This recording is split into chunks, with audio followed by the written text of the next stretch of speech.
Assalamualaikum warahmatullahi wabarakatuh. Perkenalkan, nama saya Andi Azhara Sri Irwanti dari kelas C Akuntansi S1 NIM 21090150019. Dan di sini saya akan menjelaskan kesimpulan dari diskusi tugas 5 mengenai tanggung jawab sosial etika manajemen.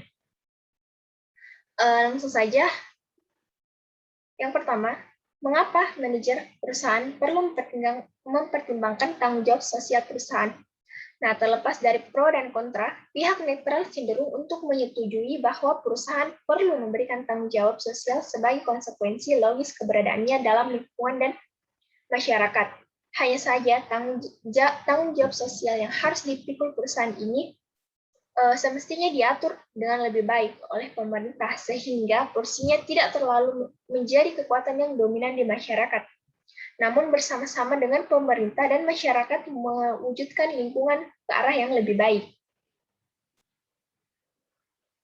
Yang kedua, strategi yang apa saja yang dapat dilakukan manajer perusahaan yang menyangkut tanggung jawab sosial perusahaan. Nah, strategi yang dapat dilakukan adalah ada 4 strategi.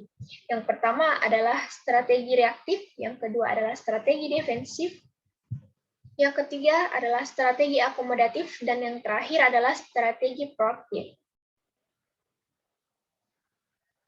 Yang ketiga, usaha apa saja yang dapat kita lakukan agar manajemen perusahaan memenuhi kriteria etika?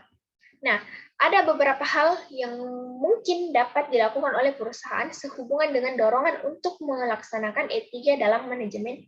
Di antaranya seperti melaksanakan kegiatan pelatihan etika, advokasi etika, standar aturan mengenai etika perusahaan, dan keterlibatan masyarakat dalam mengontrol etika bisnis. Nah, dari ketiga kesimpulan tadi, ada beberapa pertanyaan yang muncul dari diskusi. Nah, yang pertama adalah, upaya apa yang dapat dilakukan rakyat untuk memperoleh perhatian dari pemerintah? Dengan cara menyampaikan aspirasi dan pendapatnya yang bersifat membangun dengan adanya keterbukaan dan jaminan keadilan. Kemudian dijadikan suatu keputusan yang bermanfaat jika masyarakat suatu daerah ikut berpartisipasi dan menyumbangkan aspirasi dan pendapatnya. Persatuan akan lebih mudah terwujud sehingga dapat memungkinkan agar perhatian pemerintah kembali ke masyarakat. Pertanyaan yang kedua, apa saja contoh penerapan dari keempat strategi manajer yang sudah disebutkan tadi? Nah, yang pertama, strategi reaktif, contohnya seperti perusahaan tembakau. Strategi defensif, contohnya seperti perusahaan legal. Strategi akomodatif, contohnya seperti perusahaan besar. Strategi proaktif, contohnya seperti tanggung jawab sosial.